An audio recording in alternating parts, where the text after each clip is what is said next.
Students, मैं हूं Rais Rashid, head in accounts academy में खुश आमदीद। आज हम बेटा आई कॉम पार्ट 1 और बी कॉम पार्ट 1 का जो चैप्टर है फाइनेंशियल स्टेटमेंट का, उसका हम प्रैक्टिकल सवाल करेंगे। पहले हम एक सपोज कर लेते हैं कि मैं एक लॉयर हूं, एक राशिद लॉ एजेंसी के नाम से जो है ना एक अपना प्रोफेशन शुरू करता हूं और आपको एज ए अकाउंटेंट जो है वो अपने पास रखता हूं, काम सौंपता हूं कि जो भी मेरा हिसाब किताब होगा, जो भी मेरा मैटर होगा मेरी इस प्रोफेशन से मुतल्लिका, वो आपने क्या करना है, एनालाइज करके रिकॉर्डिंग करनी है, इंटरप्रेट करके क्लासिफिकेशन और फिर समराइज करके मुझे रिपोर्टिंग करनी है। देखना है कि आया मैंने क्या खोया क्या पाया, या मेरी जो ये एक ऑर्गेनाइजेशन है या जो मेरा काम है आया अप हुआ या डाउन हुआ। तो पहले हमारे पास जो होगा वो ट्रायल बैलेंस की शक्ल में क्वेश्चन एग्जाम में दिया हुआ होगा। तो ट्रायल बैलेंस की हिस्ट्री वो आपको इल्म है कि आपने क्या किया, हम मेरे जो भी यानी ट्रांजेक्शनें थी उनके वोचर बनाकर जर्नल में इंदराज किया होगा। इसके बाद आपने उसको जो है ना रिकॉर्ड करके क्या इंटरप्रेट करके क्लासीफाई किया होगा और लेजरों में, और लेजरों को देखकर फिर आपने ट्रायल बैलेंस की शक्ल में एक टेम्परेरी रिपोर्ट बनाई होगी। अब ट्रायल बैलेंस क्या होता है वो मैं आपको पहले बता चुका हूं। सपोज करें कि यहाँ पर मैंने ट्रायल बैलेंस दिया है, यहाँ पर बनाया हुआ है जो कि आपने खुद बनाया है यानी एज ए अकाउंटेंट। तो वो कैसे रही, अपना यहाँ पर पहले नेम ऑफ ऑर्गेनाइजेशन जो कि नाम था राशिद लॉ एजेंसी। इसके बाद ट्रायल बैलेंस में आपने 4 चीजें टोटल लिखी, एसेट्स और एक्सपेंसेस इस साइड पे दर्ज किए, रेवेन्यू और इक्विटीज इस साइड पे दर्ज की। तो एसेट्स क्या थे, एक तो कैश था 11,000 रुपए का, अकाउंट रिसीवेबल यानी ऐसे अफराद जिनसे हमने वसूली करनी थी, ये हमारे क्लाइंट्स हो सकते हैं, वो है 500 रुपए। सैलरी जो आपकी सैलरी बनती है स्टाफ की वो कितनी है 3300। रेंट हमने जो अपने चैम्बर का किराया दिया वो कितना है 1700। एडवर्टीजमेंट ये जो हमने पब्लिसिटी की वो है 1500। फर्नीचर जो हमारे चैम्बर में यूज हुआ 7000 का, और ये जो लाइसेंस हम यूज कर रहे हैं ताकि हम अपना प्रोफेशन जो है ना वो चला सकें वो है 40,000 मालियत का। तो टोटल हमारे एसेट्स और एक्सपेंसेस कितने थे 65,000 के। इसके बाद रेवेन्यू और इक्विटीज यानी आमदनियां और कर्जे, ठीक है, ये भी आपने लेजर जब बनाए और उनको जो है ना उनके जो बैलेंस आपने लिखे, जिसमें सर्विस फीस हमने क्लाइंट से वसूल की कितनी 10,000, कमीशन जो है वो भी हमने अर्न किया कितना 400 रुपए। अकाउंट पेबल ऐसे अफराद जिनको हमने अदायगी करनी है वो है 600। बैंक लोन ये जो हमने बैंक से कर्जा लिया है 4,000 का, और सरमाया था कितना 50,000। तो टोटल एसेट्स और एक्सपेंसेस जो 65,000 थे उतना ही हमारे रेवेन्यू और इक्विटीज 65,000, ठीक है। तो एग्जाम में सवाल भी हमारा ट्रायल बैलेंस की शक्ल में होगा। तो ये ट्रायल बैलेंस आपने खास पीरियड के बाद बना लेना है किसी भी लेजर को देखकर, ठीक है। अब इसके बाद जो है हम फाइनल रिपोर्ट यानी फाइनेंशियल स्टेटमेंटें बनाएंगे। एज ए अकाउंटेंट आपने एंड में फाइनेंशियल स्टेटमेंटें बनानी है, उस साल के एंड में। तो वो जो रिपोर्टें होती हैं क्या होती हैं इसके बारे में हम पहले वीडियो लेक्चर में पढ़ चुके हैं। यहाँ पर मैंने खाका बनाया हुआ है क्या कि प्रॉफिट एंड लॉस अकाउंट, जिसमें हमने देखना है कि आया हमें मुनाफा या नुकसान कितना हुआ। इसके बाद बैलेंस शीट ये बनाई हुई है, ये फॉर्मेट है ब्लैंक के फाइनेंशियल पोजीशन कैसी रही हमारी इस एक्टिविटी की, ठीक है। तो पहले हम देखते हैं कि इसी ट्रायल बैलेंस को देखकर हमने प्रॉफिट एंड लॉस अकाउंट कैसे बनाना है। तो प्रॉफिट एंड लॉस अकाउंट की इस तरह का फॉर्मेट जिसमें 2 चीजें आपने दर्ज करनी है, एक तो आमदनियां यानी इनकम, दूसरा एक्सपेंडिचर यानी खर्चा, ये अमाउंट के भी आपने कॉलम बना लेने हैं। तो यहां पर पहले आप टाइटल लिखेंगे उस स्टेटमेंट का, उसका नाम क्या राशिद लॉ एजेंसी। इसके बाद जो हम परफॉर्मा या फॉर्मेट बनाने लगे हैं उसका नाम लिखेंगे क्या प्रॉफिट एंड लॉस अकाउंट। इसके बाद फॉर द पीरियड एंडेड लिखेंगे दिसंबर 31, 2020। अच्छा, अब हम अंदाज करते हैं ट्रायल बैलेंस को देखकर। इनकम साइड का पहले हम अंदाज कर लेते हैं। तो आमदनियां बेटा हम कहां तलाश करेंगे ट्रायल बैलेंस की क्रेडिट साइड पर, क्योंकि जब हमने ट्रायल बैलेंस बनाया तो क्रेडिट साइड पर क्या थी हमारी रेवेन्यू और इक्विटीज।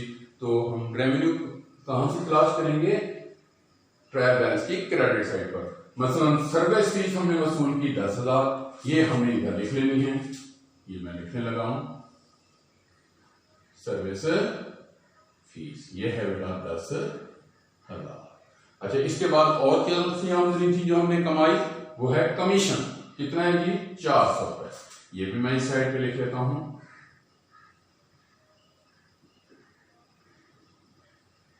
ये बेटा रकम है 400 रुपए।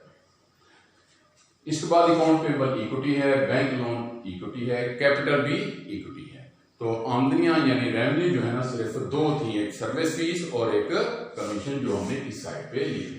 अब इसके बाद हमने एक्सपेंडिचर यानी खर्चों का अंदाज करना है, यानी ऐसी पेमेंट्स जो डे टू डे थी, ऐसी पेमेंट्स जो अर्ली नेचर की थी, ऐसी पेमेंट्स जो जिससे हमारा ये बिजनेस कैरी ऑन हुआ, ठीक है, तो उनको क्या कहते हैं, एक्सपेंसेस कहते हैं। तो वो हम यहाँ इस साइड पे तलाश करेंगे। कैश हमारा एसेट है, ठीक है, ये नहीं होगा, अकाउंटेबल भी एसेट है। हाँ, सैलरी ये हमने हर महीने खर्चा, ये हमारा एक्सपेंसेस है, ये एक्सपेंडिचर साइड पे लिख लेंगे। ये है बेटा सैलरी 3,300 रुपए। इसके बाद रेंट, ये हमने चैम्बर का किराया अदा किया, ये भी हमारा खर्चा है, जो हर महीने हमने देने हैं। रकम कितनी है बेटा, 1700। अच्छा, इसके बाद पब्लिसिटी यानी एडवर्टाइजमेंट, ये भी हमारा खर्चा है, ये भी हम एक्सपेंडिचर के तौर पर इस साइड पे लिख लेंगे। एडवर्टाइजमेंट ये बेटा रकम है 1500। इसके बाद फर्नीचर, ये हमारा खर्चा नहीं है, ये फिक्स्ड एसेट है, ठीक है, क्योंकि ये हमने बार बार नहीं खरीदना। लाइसेंस, ये जो हमने लाइसेंस लिया, ठीक है, तो ये भी हमारा खर्चा नहीं होगा, बल्कि ये हमारा क्या होगा, एसेट होगा और इंटेंजिबल एसेट होगा। तो हमारे एक्सपेंसेस 3 हैं, सैलरी, रेंट और पब्लिसिटी के खर्चे, और आमदनियां 2 हैं। लेकिन मालियत देखनी है कि किस साइड पे मालियत ज्यादा है। तो पहले आप उस साइड का टोटल कर देंगे जिस साइड पे मालियत ज्यादा हो। इधर आमदनी है 10,000 और कमीशन है 400, यानी 10,400, जबकि खर्चे इतनी मालियत के नहीं है। तो पहले बेटा आप आमदनियों का टोटल कर लेंगे, 10,400, यही 10,400 बेटा आपने इस साइड पे लिख लेना है। अब ये जो टोटल था, इसमें से ये खर्चे माइनस कर देने हैं। अब खर्चे कितने हैं जी, 3,300 सैलरी है, 1,700 रेंट, 1,500 एडवर्टाइजमेंट। तो 3 और 1 4 और 1 5, 6,500। खर्चा कितना है जी, 6,500। तो 10,400 में से 6,500 माइनस करें। पहले 10,000 में से 6,000, तो बाकी कितना बचा, 4,000। तो ये बचेगा 10,400 में से ये खर्चे जो हैं 3 4 5 6,500, ये माइनस कर देते हैं। तो बाकी देखें, 0 0 14 में से 5 गए 9 और 9 में से 6 गए 39, ठीक है। तो 3,900 रुपए, ठीक है, बकाया बचता है, यानी आमदनी ज्यादा है खर्चों से। कितनी, 3,900। ये क्या होगा बेटा, नेट प्रॉफिट। ये ऐसी रकम है जो हमने खुद बैलेंस करने के बाद निकाली है। तो यहां पर हम बैलेंसिंग फिगर लिख सकते हैं। तो यहां पर तो हमने शो की फाइनेंशियल पोजीशन ऑफ ओनर या इन्वेस्टर, ठीक है, यानी लायर ने क्या खोया क्या पाया। लायर को आमदनी हुई 10,400, उसके खर्चे हुए 6500, तो बाकी जो है 3900 रुपए का क्या हुआ, मुनाफा हुआ, ठीक है। अब ये मुनाफा हमने देना है किसको, लायर को। एज अकाउंटेंट आपने देखना है ना कि आपने ये प्रॉफिट अगर है तो ये आपने लायर को देना है। तो ये हम इसके बाद बैलेंस शीट जब बनाएंगे तो देखते हैं वो कैसे। तो टोटल ट्रायल बैलेंस में 4 चीजें थी, एसेट्स, एक्सपेंसेस, रेवेन्यू और इक्विटीज। हमने एक्सपेंसेस और रेवेन्यू को इस साइड पे लिखा, बाकी रह गए एसेट्स और इक्विटी, उसका अंदाज हमें बैलेंस शीट में करना है। अब देखते हैं बैलेंस शीट कैसे बनाएंगे। पहले हम नेम ऑफ फर्म लिखेंगे, यानी राशिद लॉ एजेंसी। इसके बाद बैलेंस शीट, इसके बाद यहां पर लिखेंगे एज ऑन या एज एट दिसंबर 31, 2020। अच्छा, यहां पर आपने गौर किया होगा कि यहां पर लिख रहे हैं फॉर द पीरियड एंडेड और यहां पर लिख रहे हैं एज ऑन। तो इसमें क्या फर्क है, जो स्टेटमेंट किसी खास पीरियड के बाद बनाई है वहां पर लिखते हैं हम फॉर द पीरियड एंडेड, और जो स्टेटमेंट एक स्टेटमेंट बनाने के बाद दूसरी बनाना जरूरी हो, यानी ये जो ही आपने मुनाफा निकाला तो बिजनेस की भी पोजीशन जानना जरूरी होती है, तो बैलेंस शीट भी आपने इस कैलकुलेशन के बाद फौरन बनानी है। तो यहां पर इसलिए इस परफॉर्मेंस पर क्या लिखेंगे, एज ऑन या एज है। अच्छा, यहां पर भी आप दो साइडें, एक साइड पे एसेट शो करने हैं और दूसरी साइड पे इक्विटीज, ठीक है, ये अमाउंट के कॉलम भी बना देने हैं। अब एसेट्स आपको पता है चार तरह के होते हैं, current assets, non current assets, fixed assets और इंटेंजिबल एसेट्स। तो ये आप हेडिंग दे सकते हैं, ये करंट एसेट्स, ठीक है, non current assets, fixed assets और इंटेंजिबल एसेट्स। अब यहां पर हम देखेंगे एसेट्स तलाश करेंगे ट्रायल बैलेंस में। तो करंट एसेट्स कैश हमारा 11,000 है, तो ये करंट एसेट्स की लिस्ट में लिख लेंगे कैश, कैश इन हैंड, ये बेटा हमारा है 11,000। अच्छा, इसके बाद अकाउंट रिसीवेबल, ये भी हमारे करंट एसेट्स हैं, ठीक है, ऐसे असासे जिनको इजीली हम कैश में कन्वर्ट कर सकें। ये क्लाइंट से हमने पैसे वसूल करने होंगे, यानी अकाउंट रिसीवेबल, ये बेटा रकम बनती है 500 रुपए। अच्छा, इसके बाद जनाब और देखें कोई करंट एसेट, फर्नीचर, ये हमारा फिक्स्ड एसेट है, ठीक है, तो फिक्स्ड एसेट्स की लिस्ट में ये जो हमारी इसी हेडिंग थी इधर लिख लेंगे फर्नीचर, ये बेटा रकम है 7,000।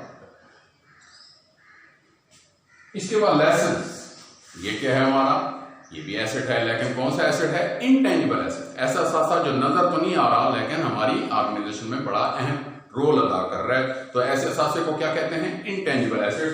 तो ये हम लाइसेंस जो है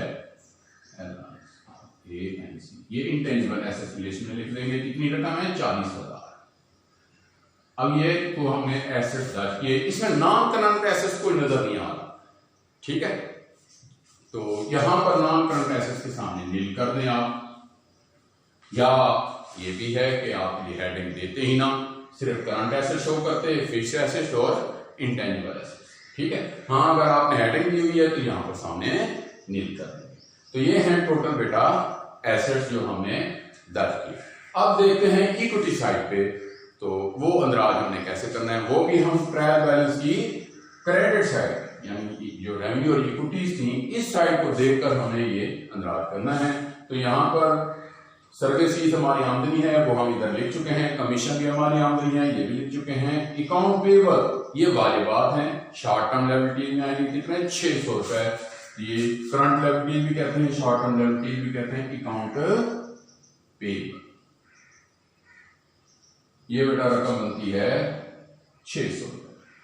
अच्छा, इसके बाद बैंक लोन, अब ये डिपेंड करता है आया bank loan with in short period आपने पे करना है या फॉर ए लॉन्ग पीरियड। अगर मुख्तसर मुद्दत के बाद देना है तो ये करंट लायबिलिटी में आएगा।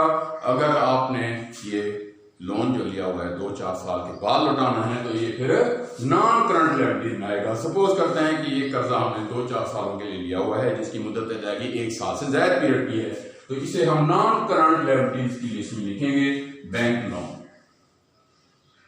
बैंक लोन, ये बेटा रकम है 4,000।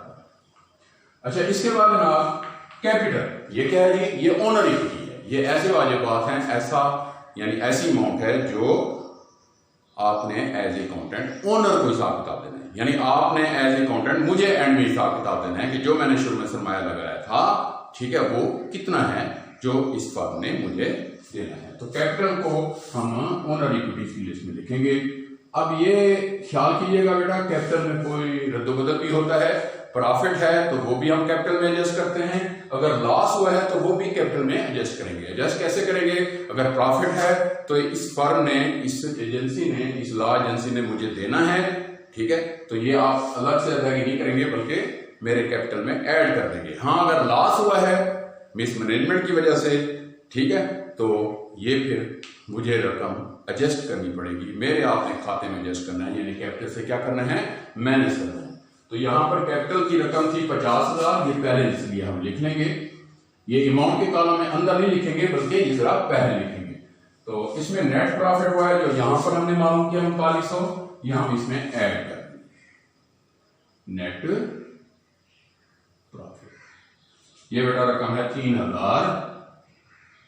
तो ये टोटल कितना बनी, 50 और 3 53,900, तो ये हमारे बेटा एसेट्स और ये हैं इक्विटीज, दोनों का टोटल अब हमने करना है, दोनों का टोटल आपस में इक्वल आना चाहिए, क्योंकि हमारा कानून है कि तमाम कारोबारी लेन देन के इंदराज के बाद एसेट्स की मालियत जो है वो इक्विटीज के बराबर होती है। ये हम स्टेटमेंट ऑफ अकाउंटिंग क्वेश्चन में भी पढ़ चुके हैं और इसमें भी ये हमें प्रूफ देना है। ठीक है, पहले हम एसेट्स का टोटल कर लेते हैं। देखें 40 और 7 47, 47 और 10 57 और 1 58, 58,500 रुपए एसेट्स की मालियत कितनी है? 40 और 7 47 और 11,000 47 57 और 1 58,500।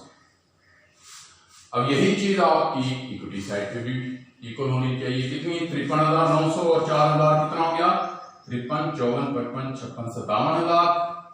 तो इसके बाद 900 और 600 कितना हो गया? 1500 ये है। ठीक है, तो 57 और 15 58,500 ये था टोटल। इसका मतलब है कि तमाम लेन देन के इंदराज के बाद एसेट्स की वैल्यू इक्विटीज के बराबर। ठीक है, पहले हमारा जो बिजनेस था, ठीक है, जो ट्रायल बैलेंस की शक्ल में था, जो टेम्परेरी रिपोर्ट थी, ये आपने फाइनेंशियल रिपोर्टें एंड में बनाई। क्या? एक तो प्रॉफिट लॉस अकाउंट, जिसमें आपने ये देखा कि मुनाफा या नुकसान कितना हुआ उस फर्म में, और फिर आपने ये भी देखा कि बैलेंस शीट यानी फाइनेंशियल पोजीशन क्या रही उस फर्म में, क्या खोया क्या पाया, आया अप हुआ या डाउन हुआ। ठीक है जी, नेक्स्ट इंशाल्लाह लेक्चर में हमने एडजस्टिंग एंट्रीज के बारे में पढ़ना है। Thank you.